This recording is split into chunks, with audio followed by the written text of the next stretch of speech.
İnci gibi dişi, görücü bilir işi. Söğüdüm ağlar gider, olur hatun kişi. Varmadan 8'ine, ergin oldu zile.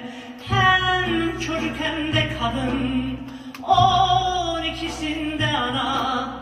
Bir gül gibi yâre narin, bir su gibi saydam ve sakin. Susar kaderin zile.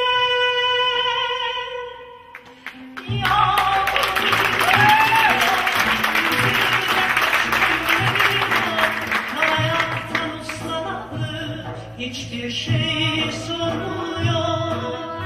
Yağmur kim döküyor, benzine kaç koyun ediyor.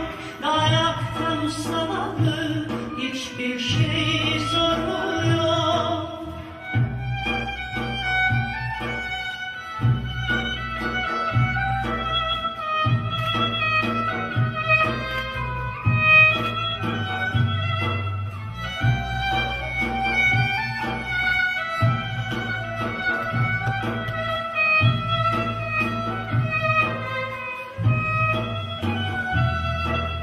Korkar durur gitmez köyler son çitine.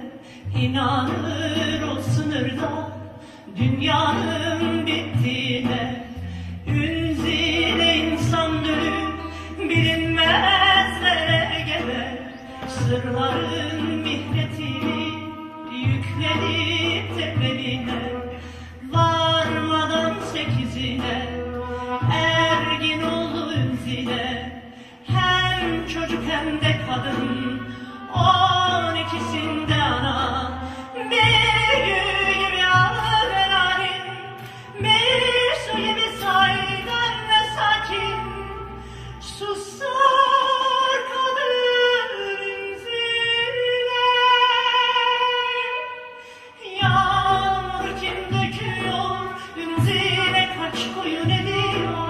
Dayaktan uslanalı hiçbir şey sormuyor. Yağmur kim döküyor, ünzile kaç koyun ediyor. Dayaktan uslanalı hiçbir şey sormuyor. Yağmur kim döküyor, ünzile kaç koyun ediyor. Dayaktan uslanalı hiçbir şey sormuyor.